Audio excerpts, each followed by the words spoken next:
Hello. Good evening. Good evening. Good day, good afternoon, good something. Word.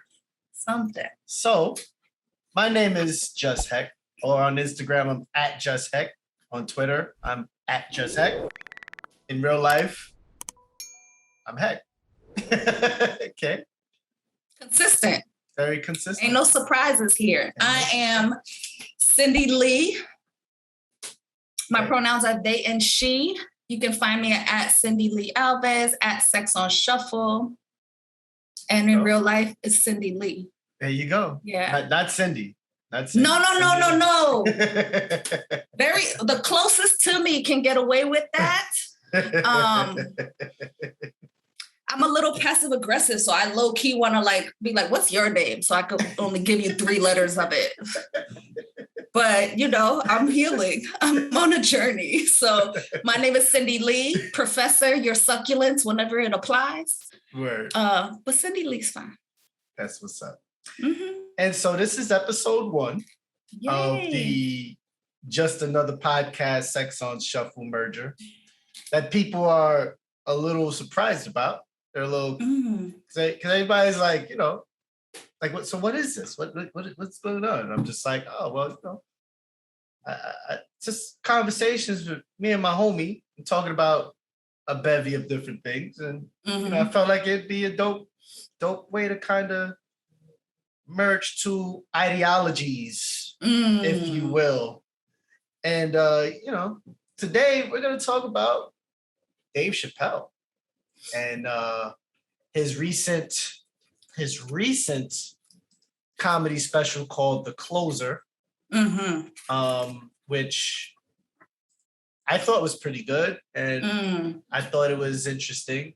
I kind of, I like Dave Chappelle. I'm a fan. I love his honesty, his humanity in a sense.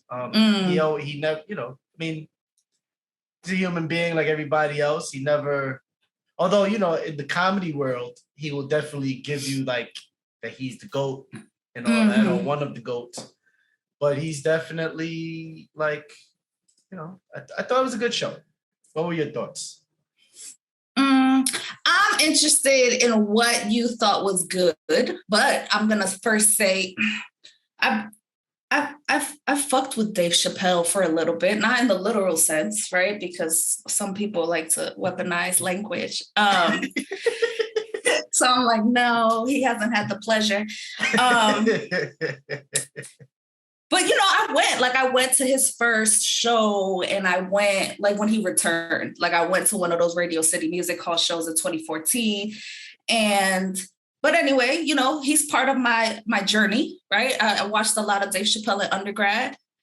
I didn't have the same feelings about this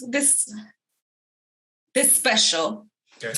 I did already hear about it, so I already came ready to be like, okay, there's contention. There's folks that are going to be against certain shit. Let me watch it. And that's not to say if you don't watch it and you feel away, that's your prerogative. But I'm here I want to watch it so I can be clear on where were the things, right? Because I didn't not laugh at parts. There were parts, but I did not laugh in the ways that I've laughed before, right?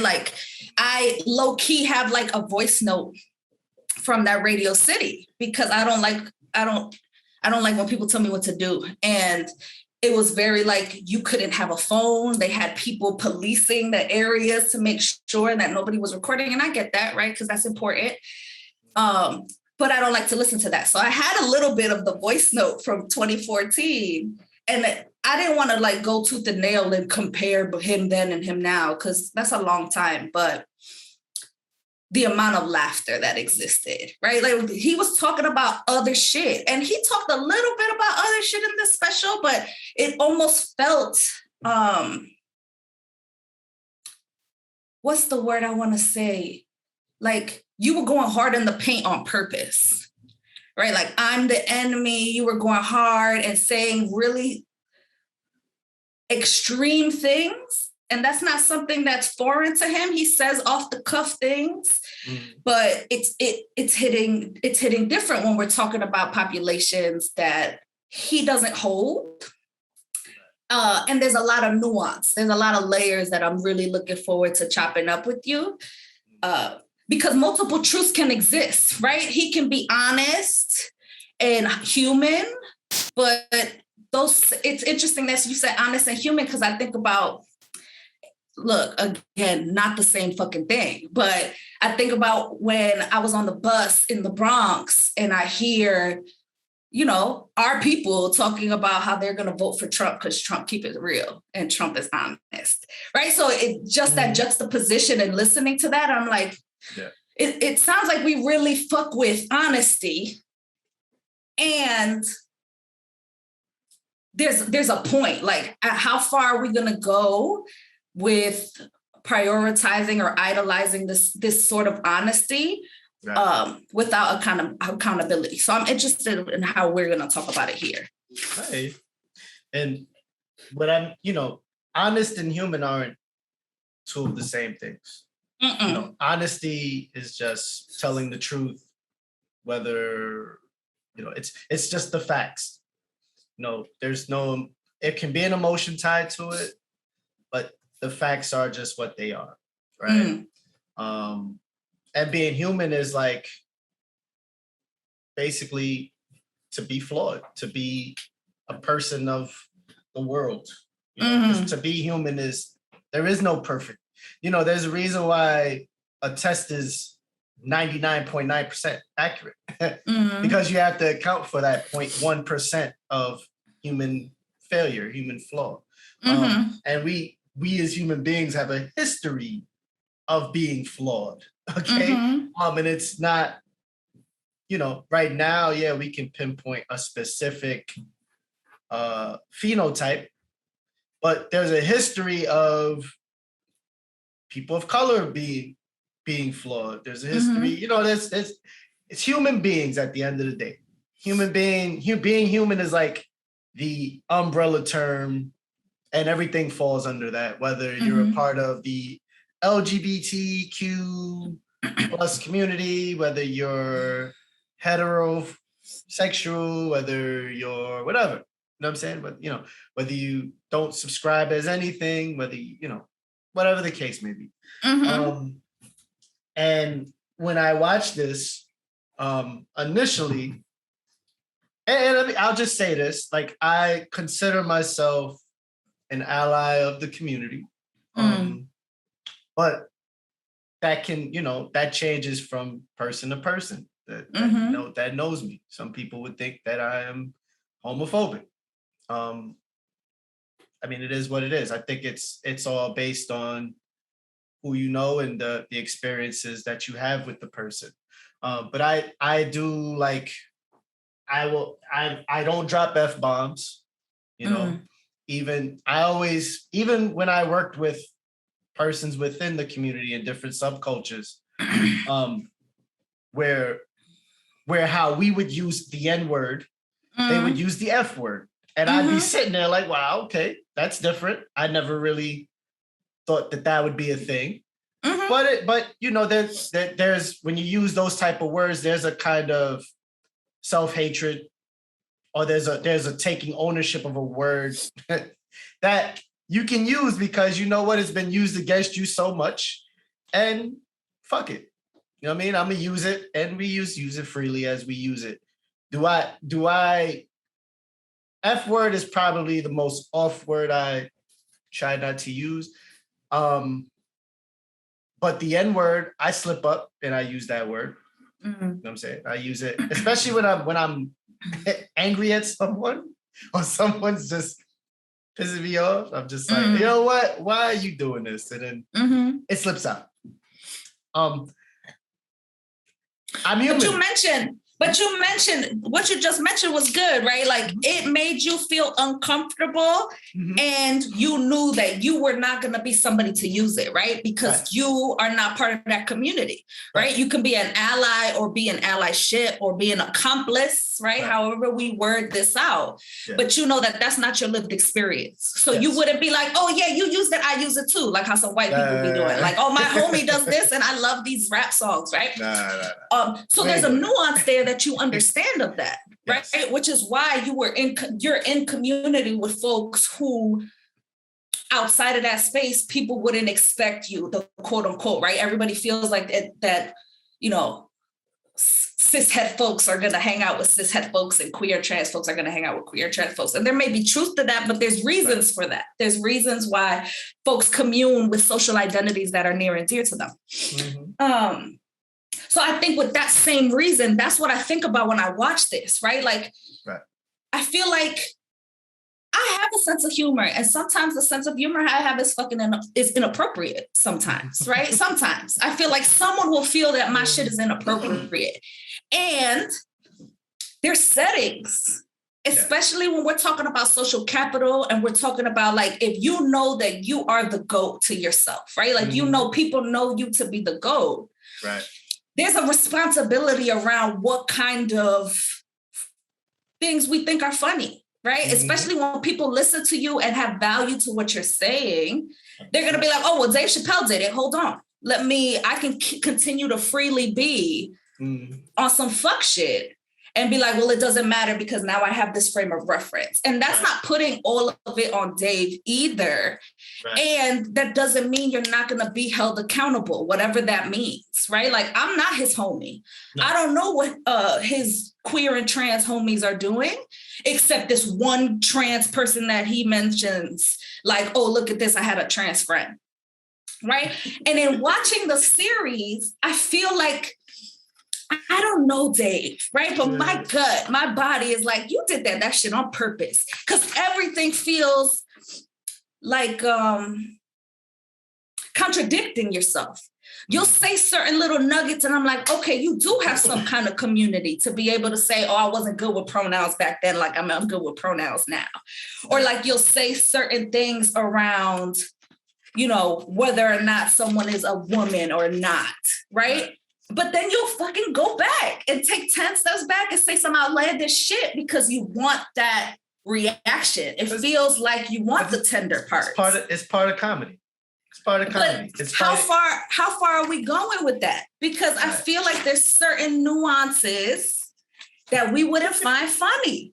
And I don't want to bring hypotheticals because they don't exist. But I'm like, how far is this? Especially when we're not talking about we're not talking about like the lived experience of trans and queer folks. Like, there's jokes. I'm sure there's funny shit we could talk about around that. But you not being in that community and then not just talking about trans and queerness, you're talking about being pro-TERF, right? So that's language to me that you're not 100% on. Right. Or you have a bias, right? Because there's certain people that hold the social capital, right? Like, you're like, oh, J.K. Rowling is a TERF now.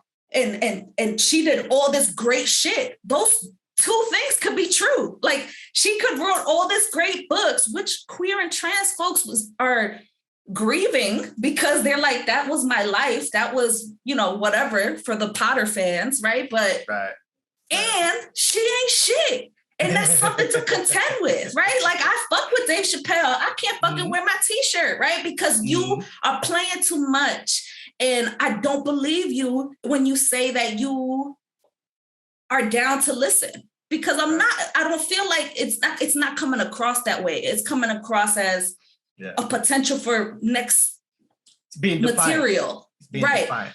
And it gets so, I think it's fucked up because there's other parts to the show that I was like, ooh, that's a teachable moment. We could talk about, like, he had asked, can a gay person be racist? Be racist. Yes. Right? Yes, totally. Absolutely. A gay white person. Like, I feel like we need to be able to talk about that. It's a gay white person can be racist because there's nuance in that, right? Like, you have the privilege and the advantage of whiteness. Well, too, despite your oppression. I feel like, and to just thank you for letting me interject, because you were speaking some truth. But there's obvious misinformation, or not information. There's not misinformation. There's an obvious lack of education for Dave Chappelle regarding the LGBTQ community, right? Because there is a difference between the Caucasian gays and the people of color gays. It's very stark in contrast.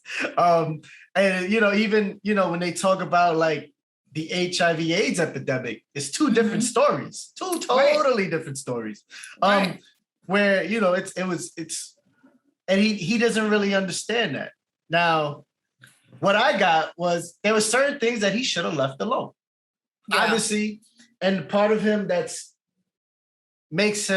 he's trying to be defiant, and what it comes off as is ignorant. And I don't really believe that he's ignorant, but I feel like he's defiant in the fact that people are telling him that he needs to chill and be wrong. And he's like, no, but you gotta hear me. And the further he keeps saying, yo, you gotta hear me, he keeps falling down the sinkhole. You know what I'm saying? And it's just like, and it's hard when, as a comedian, that's not really your thing. I mean, there's things, that you can be off the cuff about, but when you, and I've heard those jokes, the trans jokes that he did when he left the Chappelle show, they were they were rough. They were messed up. You know what I mean? They weren't really funny, but then again, this wasn't a really funny time for Dave Chappelle. So he was probably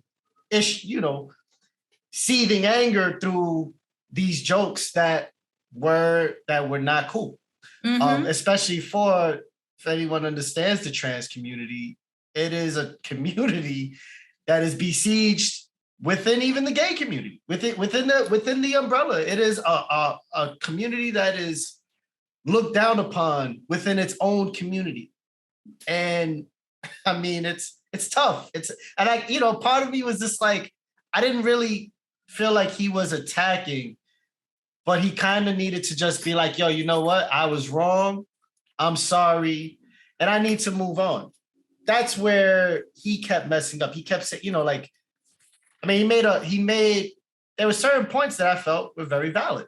Like Caitlyn Jenner becoming the woman of the year in her first year as a woman. I thought that was crazy. White trans woman. But, and he made an off-the-cuff joke about, she's better than every woman in Detroit and all this stuff. But there's some truth to that. How is that possible? But where he fails in that is that he's failing to understand that it isn't just gay. It isn't just lesbian. There are contrasts just as within society. I think, and then you go up the ladder with it. There's still a difference between white and black and everything in between. Everyone, every category or every culture or every race has their own stuff. But at the end of the day, I felt like I was just like, this is a human being who's never really been attacked in this way. He got attacked for leaving 50 million on the table, but that's different from being attacked and saying you're a racist or you're a TERF or you're a bigot. And he's having difficulties in my opinion, what I'm hearing, he's having difficulties handling that.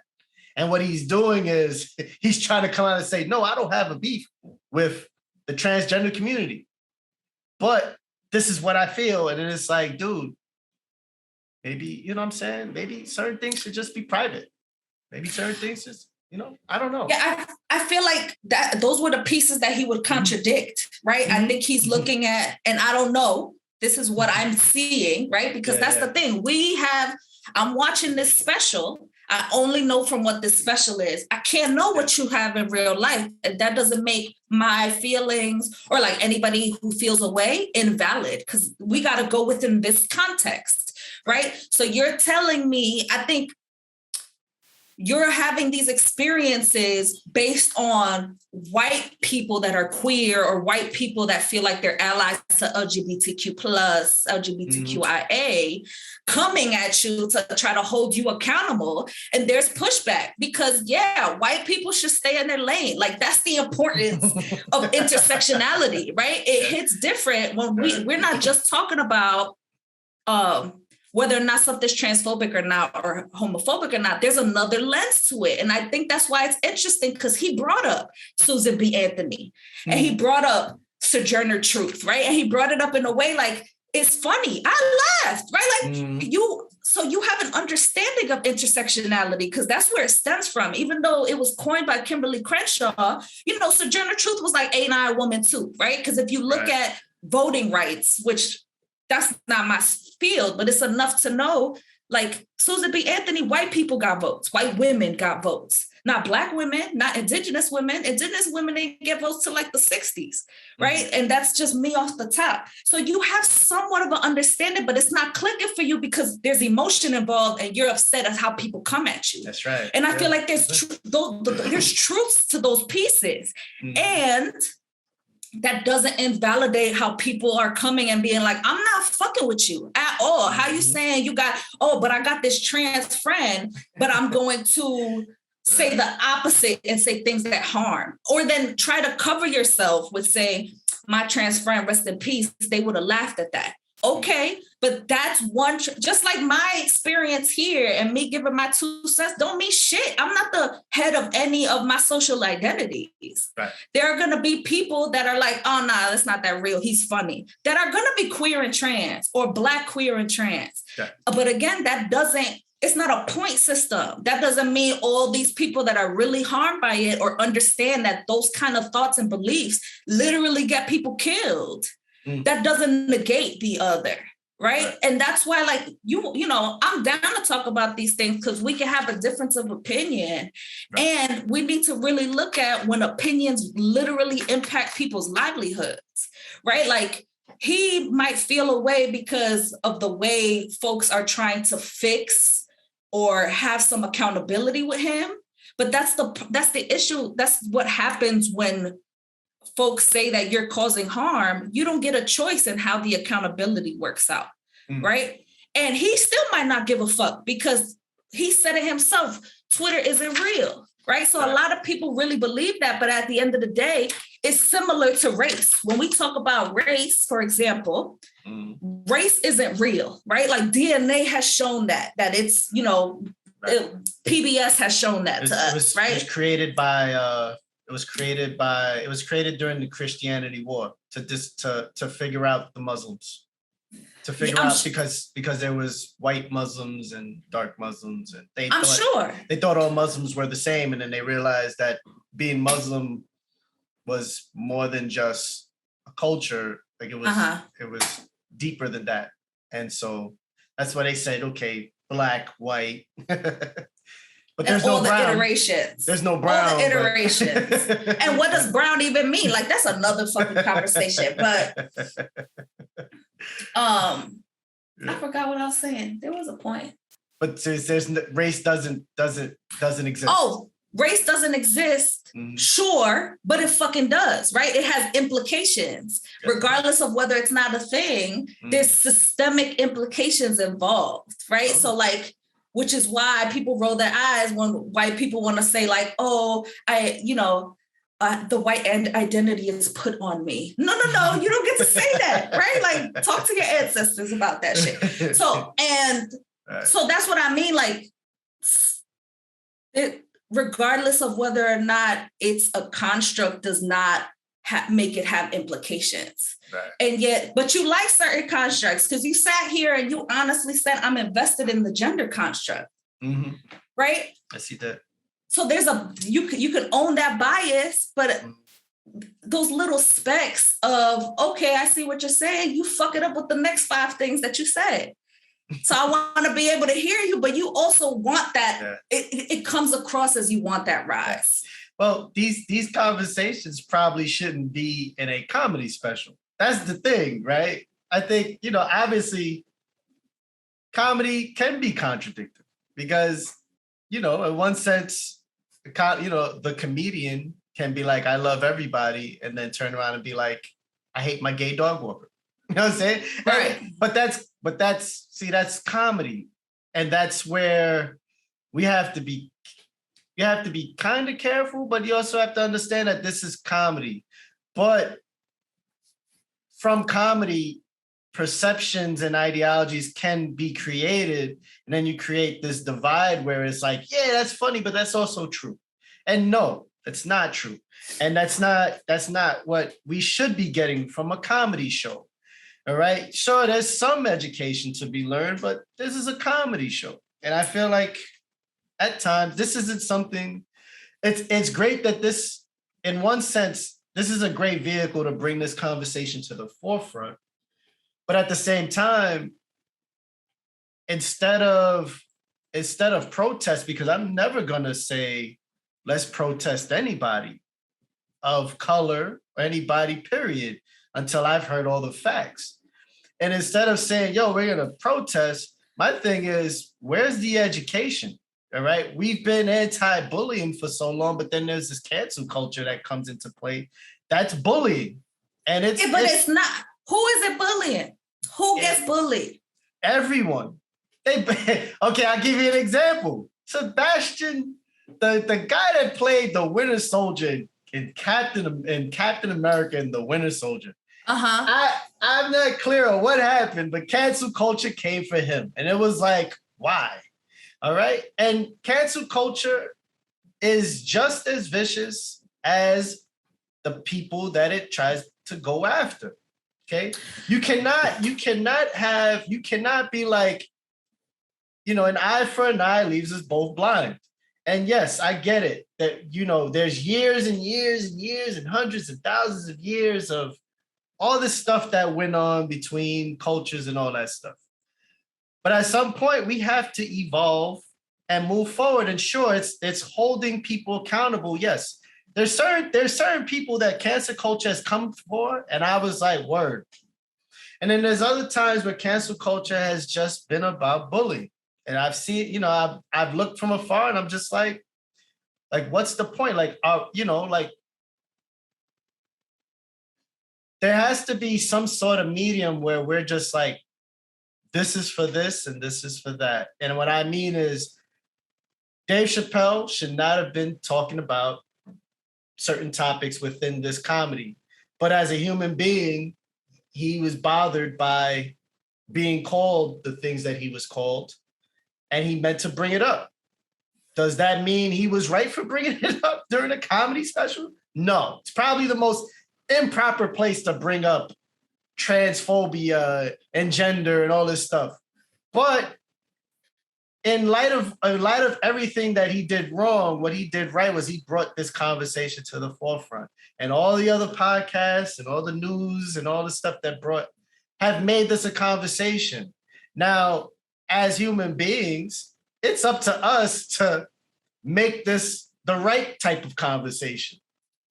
Are we going to make this right conversation as a human? Probably not. You know what I'm saying? Because whereas I can agree to disagree and be like, yo, you know what? Because in truth, and I had this conversation with my sister-in-law on Halloween. She was like, yo, I don't believe that he said anything totally wrong. And I said, well, there were certain things that he did wrong. And there are certain things that he should have just said, you know what? I am not an expert at this. I made some bad jokes, my fault. And I'd like to move on, and move on in the most humanly way possible. You know what I'm saying? And yes, I'm pretty sure Dave Chappelle has been held accountable as he's told in different stories. And he's probably, as a human being, tired of being held accountable for these things. But he also has to understand that media lives on forever. And when you say certain things public, this is what it's gonna be. There's so many things I want to disagree with. So let's backtrack. Because and I'm not disagreeing for the sake of disagreeing, but I want us and the listeners too to be clear that a lot of these terms that are utilized get weaponized because we don't have the grasp of it, right? Or we have one perspective of how that shows up, right? So when people talk about cancel culture, I want them to be clear on what the fuck you think cancel culture is. Cat Williams just had a radio interview lately, and he was like, cancelness, there's no culture of cancelness. How can we create a culture? It's holding folks accountable. Are there people that cause harm or try to call people in and that shit is rooted in ego, or they want to be the person that exposed? So let me go look at all the tweets from like 19, whatever, right? Like that shit is going to exist too, but that's not going to offshoot the real reason that folks want to be clear around accountability is because this ain't we're not sitting here and just taking it no more. We as in the larger we. There's some shit that is not funny no more because we see the implications in it. Right. If he's been held accountable, I don't see it because accountability is getting called in by your community, having the conversation, talking about where the harm happened, having apologies, and changed behavior. You're not changed, you upset still. There's still some tenderness that whoever your people are can talk to you about, but the fact that you brought that tenderness on stage makes it all of our business to be able to talk about it. Especially, again, if you are bringing up parts that are fucking people up. Like, you're not just saying, oh, this gay person with their whatever stereotype and I don't like their fashion sense, right? Like, you're literally saying that J.K. Rowling is right, that gender is a thing, and that you can be a woman and you can be a man. There's no other distinction, right? And you're bringing up these nuanced pieces as receipts to these very binary things, but even you aren't talking about it in a binary sense. You're not outwardly saying it, right? Like, you're like, oh, I got LGBTQ friends, but I get called out by these folks. So say you're mad about people that watch you for the sake of dragging you, if that's what you feel. But at the same time, we need to take account advantages and privileges, because it's like, who got hurt in that? And I know it's gray, right? There's a lot of grayness, because I understand certain parts, the nuance around the baby and his Blackness in terms of all the things that he lost and how there's other folks that we could bring up as examples that didn't get canceled, quote unquote, in that same way. Right. That doesn't mean none of that shit was valid, though. That just means we need to take a look at systemically. That what wasn't valid? That people don't want to fuck with him, right? And the impact of some of people that don't want to fuck with him is that systemically people were like, all right, let me pull him from these shows. Now he's not the top streaming artist, right? Like that fucked with him a lot, because regardless of how much capital he has around his money and the fact that he's a celebrity, there's still other social identities of yours that get you put down a notch in comparison to, I see a lot of people in our community will be like, oh, but that happened to them, but it didn't happen to them. Or that happened to Cosby and it didn't happen to, what's that old white dude's name that's creepy? Pick one, Woody Allen, right? Like, but it not happening to him and happening to him doesn't negate that there was harm. It just shows the systemic implication. So the same way that people are dragging people that are calling this out and making it plain and talking about it however which way, because there's a spectrum. Right. Y'all going off on these folks. Okay. Are you going off on Netflix? Because if you so pro Dave Chappelle, somebody in Netflix monetize the fact that he's upset and wants to talk about these things, and didn't say, you know what, I think you should chill with that because what happened the last time. They didn't say that because they want that shit, because it brings them coin. Now they want to say my bad because staff was speaking up about it outside of Netflix. But if not, how many hands did that pass off? And now it's my bad, right? Like, now that you're getting called out, it's my bad. But we really need to look at some of the shit he said. Like, he came out his face with a lot of that fucking Me Too shit because he doesn't have the context. right? When I hear him talking about that Me Too shit, I hear him talking about white women in Hollywood. That's not where Me Too fucking started. And that doesn't mean that harm didn't happen. So it's easy for somebody with a disconnect from the issue to talk about it and to try to make comedy out of it. But then it's a cause and effect. What's the consequence of you talking about shit that isn't in alignment? And he knows that because he would joke about it. He was like, you know what? You need a man to run feminist movement, right? He knows that was on purpose. He knows that there's like, he comes across as wittiness. That's comedy. That's comedy. And then he takes it to that nth level. And comedy, it's funny because comedy doesn't negate the harm in it. No, because we was just talking about that shit that happened in the news, right? Yes. That juror. Yeah, made a joke. What was his name?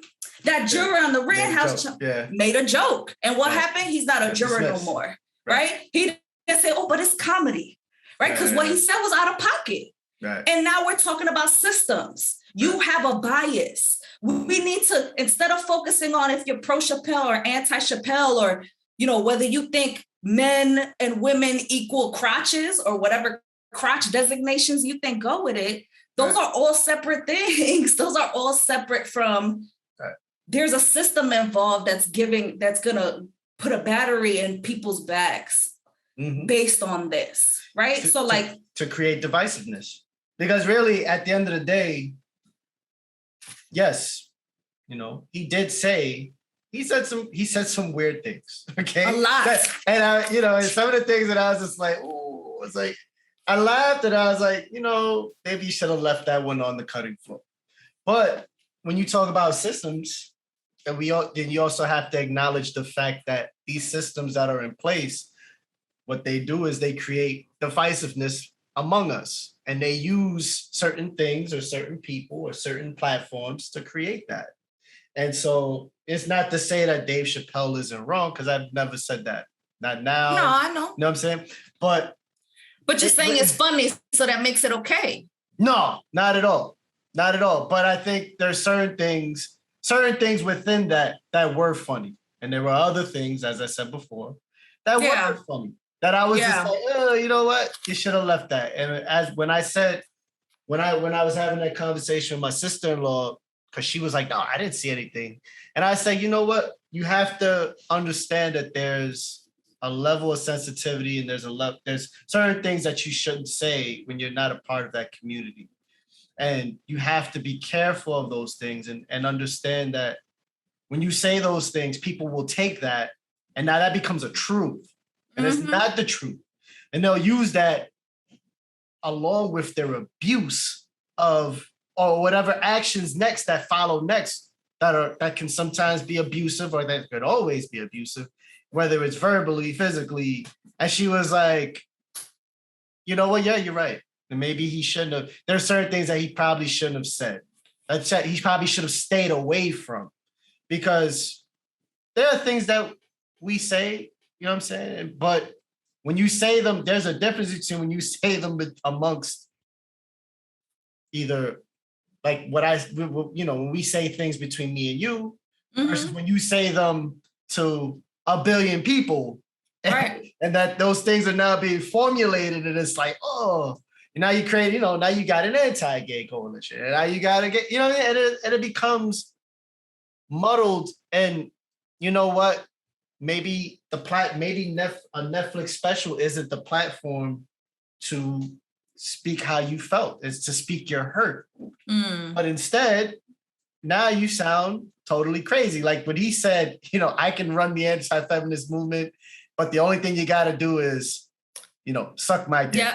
Yeah. But then he laughed. He said, you see, and now we're going backwards. You know what I'm saying? And again, it was a joke. But it was one of those jokes that was like, it's funny, but maybe you should have said that amongst when you're just chilling with Kevin Hart.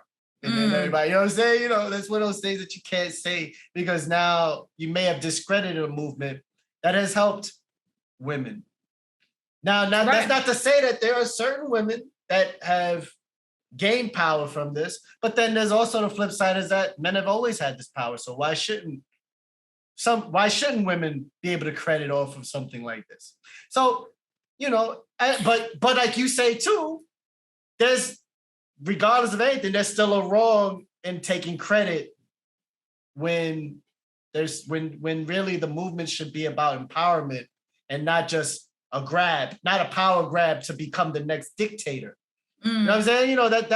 That's where my issues come. It's not about cancel culture, canceling people out. It's how you're using this. Because yes, bullying was a huge problem. You know what I'm saying? And yeah, my generation makes jokes about, oh, this generation's soft.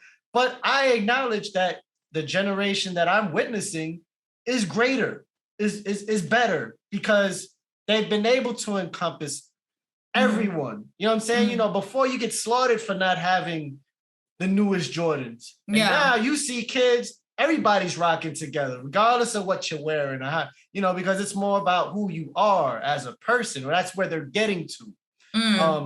They're better. They've evolved. That's the whole point. You know what I mean? They've evolved. But then there's also times where I've seen cancel culture come after somebody who, and it wasn't just a check. Because one thing to be like, yo, wait, what'd you say? Versus, oh, slam them and do it. And it's like, dude, wait a minute. Sometimes people say things and they, you know what I'm saying? It's maybe they meant to say that and you caught them. Or maybe they said it and they were like, oh, snap, that's not how I meant to say it, because we all interpret things. You and I obviously are an example of looking at the same thing and having two types of interpretations. But though they're similar, though I'm more along the lines of healing. And you're more along the lines of, no, we need to hold them accountable. And you're right. I'm not disagreeing with you. But that's healing too. Yeah, in a sense, but it's how we do the accountability. You know what I'm saying? Because it's more, because there's the accountability of like Tiki Torch, tan cargo jeans from Target. And then there's also being, oh, but he didn't mean to say that. No, there has to be a balance. And that's where today our society has lost balance amongst different types of how do you say, I don't want to say categories, but different types of cultures or different types of levels. We've lost all types of balance. And yeah, Dave Chappelle, this is the part where you gotta like maybe get better friends, because a good friend will be like, yo, you know what, Dave? You shouldn't have said that. That wasn't cool. You know what I'm saying? Regardless of how you felt, maybe you should just apologize and move on. And come on, let's go, Dave. Say you're sorry. Come on, let's go. You know what I'm saying? Say, and be sincere about it, but at the same time, understand that you need more education. You need more education. And I'm a person that needs more education. You know what I'm saying? And I'm probably as well-versed, of a person who's heteronormative or whatever we're calling it now. But I need more education, because there's things that I don't know. And there's times where, I have feelings about certain things and I'm like, yo, you know what? I'm not going to say it, because I'm like, you know what? Maybe I need to talk to somebody before and maybe get some clarity on my feelings before I step out. I don't know. But, it's one of those things where we could get charged up and be like, bull, whatever the case may be. But, again, where does the education start? Because it's one thing to say, yes, you're wrong. But let's also talk about how you're wrong and how you need to be how you need to be better, or just keep your mouth shut and not talk about certain things. Because, if you don't understand or you don't know, go out and get education on those things. You know what I'm saying? Yeah, I think that's the point, because I think, I hear a lot of folks who are at the cusp of being called out or called in about something. And then they'll be like, well, educate me. That's not my job, right?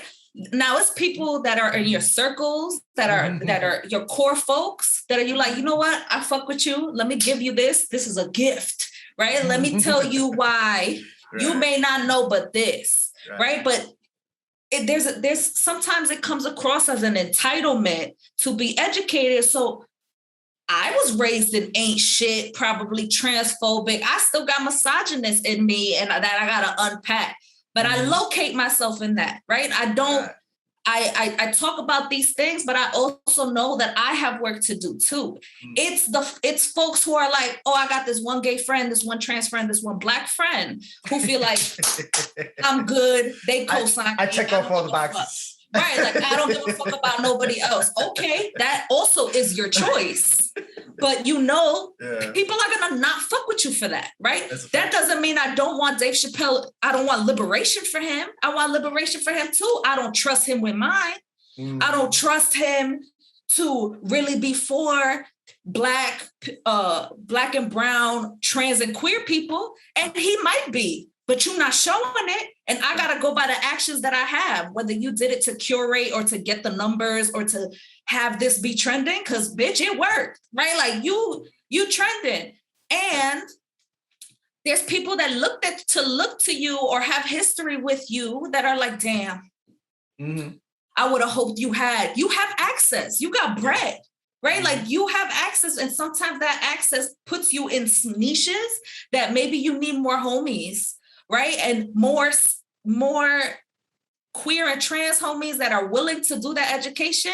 But I really am looking at the Black, cisgender, hetero homies that are supposedly here for liberation or for all humankind or whatever fucking people are saying. That's part of human too, right? The fact that shit exists is human too. And I know there's a lot of gray. I know people see a lot of gray, but that's why I wanted to have these conversations, because I want folks to listen to the layers. You can still have whatever opinion you want. You can have my Dave Chappelle shirt if you want it. I don't know. I might not know you like that. But like, the same way, I want to say, like, just because I'm speaking in the way that I am doesn't negate anybody who's like, fuck that. No. He's done to me. That's your business. He's done to you. You take your bread, right? Is Netflix done with you too? Then take, like, I don't know how far you're going with this. Fuck Netflix too. Like, that's fine too. And if not, because that's where you get your fucking mental wellness, whatever. That's why I said there's so many layers. Right. There's going to be shit I say that's going to feel problematic to somebody or feel like I'm caping for people when I'm not. I'm really trying to keep my educator hat on, talk about the nuance, and also say again that it's multiple truths. We can talk, somebody help Dave Chappelle and educate him. And that's not the job of queer and trans folks, especially people that pay money or follow him in these particular ways, right? And it just shows that he gets defensive and he's like, okay, but if you're going to get at me, you got to get at these people. You're deflecting. Sit in the discomfort that you are uncomfortable, that people don't fuck with you for some of the things that you say. Sit with that. And if you really don't give a fuck, then show me you don't give a fuck. Because this is you don't give a fuck and you hurt. So you're like, I'm going to talk about these tender things. Because I'm like, there's plenty of parts that if he was my friend, and I don't know him like that, but I see like the feeling I get in my body is you thought this was cute. In a sensationalized way. And there was a lot of things like that moment of him talking about his friend, that's tender, right? There's a lot of tenderness to that. And you have to understand that there's conflict in you saying Twitter's not real, but also saying that conveniently this person unalived themselves after their tweet. We don't know if that's connected, but we don't know if there was a snowball effect of things that impacted them and this was the straw. We don't know. Right. But see that kind of contradicts the Twitter real thing, because okay, it's not real, but it has implications similar to all these other things. Yeah. And I'm like, if you want to talk about humanity, then we need to talk about who is worthy or deserving of humanity, who gets your own humanity. And if Dave Chappelle gets yours, that's cool. I don't know him like that for him to get mine. I'm curious to see how this is going to look, or if he's going to end up on Red Table Talk or whatever happens. But from what I heard about his last specials, I feel like he's just continuing. Yeah. Oh, it bothered you? Let me push further. Right. And in doing that, you fucking with the people you don't fuck with and you don't like, but you're also fucking the people that were riding hard for you, right? Yeah. Mm-hmm. For whatever reasons. Totally. Yeah, definitely. I feel like any human being is complex, because this is the same person that made it comfortable to say the N-word by everyone at one point. And but then he also left 50 million on the table because he realized he made a mistake. And that, listen, man, at the end of the day, nothing is white and black. You know what I mean? I think that's a construct that we were taught early on. Absolutely. But that's been torn down. There is no white and black. Now everything there's truth and even multiple truths with I guess, however you say it. I always think that there's just truth and everything falls into that. Yet can you have two people telling truth? Yeah, definitely. Totally. But it's still truth. I don't know. You know what I'm saying? So, at the end of the day, I think this was a great conversation that we had.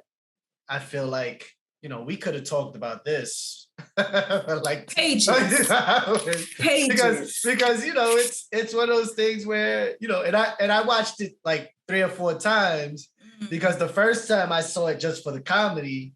Yeah. And then the second time I was like, okay, now let me break this down. Because like anything that I enjoy, I like to sit there and be like, okay, let me analyze this. And then that's what the second time was when I was like, ooh, okay, got to take that out. You got to take this out. You got to take that out. And then really what you got is only like 20 minutes of a comedy special, but. And that sucks. Because I was like, I would write like, oh, that was funny. And it's going to get lost because you don't know what to do. Yeah, and there was other fucked up shit he said that wasn't about gender. But I haven't heard people talk about it. I'm like, nah, that shit was pretty fucked up. Yeah. And I think. Like saying gender is a fact. You gotta be careful with that. And that's the problem. Yeah, because now you're talking about it in a truth. Mm-hmm. So that's the issue. Like you are saying that we are dismantling black and whiteness. We're dismantling binaries, but he's propping some binaries up, right? Yeah. He's propping up that you got to have a penis to be a dude. You got to have a vulva and vagina to be a woman, right? Mm-hmm. So you're trying to prop up certain binaries that literally harm people. Or that's what makes a man. And that's what makes a woman. Right. And then play your tongue-in-cheek jokes around it and be like, oh, but it's just comedy. But you're reinforcing, right? Like now there are people that are TERFs that are like, oh, now I fuck with you. Right? Even if they never fucked with him before, right? Just because they're focusing on that one piece, even if that's not how he meant it, we have to talk about the difference between intention and impact. I'm pretty sure that's how he meant it. And that's what I mean when I say there's certain things he needs education on. Because it was, I mean, when you say things and they're not really true, we can go back to when they made posters about Asians being slanty-eyed and you can't trust them and all they do is smoke opium. Right. Or, the Jews. I mean, doesn't remember Nazi Germany. You know what I'm saying? That's not to say, we should come after Germans now for that, but it's one of those things that you gotta be like, I remember. You know what I'm saying? But you have to, and just a good example, look how long that shit stayed strong for, right? When we think about the stereotypes that were put in propaganda in media, people believe that shit, right? Like if they've never met an Asian person or a Black person before, or they only get media interpretations, that's their fucking frame of reference, right? They believe those things. There's people still saying welfare queen, right? I haven't seen a welfare queen political cartoon in decades. But there are people that still believe that Black women specifically have mad kids and are on welfare, despite the statistics, despite the things that people like. And I know that's tangential, but I'm like, I want you to understand that what we watch is fun, and you watched it 3 or 4 times because you wanted to have a critique on it, because with a podcast, you have cultural critique, right? Like you have those conversations. Some people are going to watch that shit and that's it, and take it as law and be like, oh, that's what it is. Dave Chappelle said that. I fuck with it. It goes and aligns with my values. So fuck anything else that's not in alignment with it. And fuck people who disagree with him. Like, that's their best friend. Social capital, right? Like, that's a real thing. That's definitely a real thing. So, Cindy, this has been an awesome conversation. Oh, thank you. Like, yeah, you gotta stop me because I've been going hard. No, it's not. Listen, I would love to keep going, but you know, we want people to get this and digest this, and also follow up with us on absolutely. DM us if you felt a way, or if, you know, like you want to allow the opportunity for it to be digested, and this generation digests things in smaller portions, and maybe they'll re-listen. Yeah, take your time. Take your time. And you know, listen, we'll be here next week for another episode with another topic. A whole other topic. But we're definitely open to the conversation. You know, absolutely, definitely open to it. If you want to have this conversation, you can hit us up. You know, we have our prospective YouTube channels. We have, we're on different. So just search us on. You can search us on Anchor. You can search us on Spotify. Absolutely. You can search us on Google Podcast. You can search us on Amazon Music. You can search us, you know, on Deezer, on Spreaker, on SoundCloud. You can search us on these things, and we're there. So you know, look us up. DM my homie. You know, she's got 2 of her @. Cindy Lee Alves and Sex on Shuffle. Feel free to add her on those. Definitely. At me on Just.Hek. You know, definitely, you know, as long as you're not a robot asking about my penis size, I'm cool with that. If you asking shit like that, you better put a cash app in there too. That shit ain't free. But anyhow, I have been Just.Hek. And I am Cindy Lee. All right. And this is the first episode of quite a few. The merger between Sex on Shuffle and Just Another Podcast. Y'all have a great one. Y'all take care. And you know, Shimmies. All day. Peace.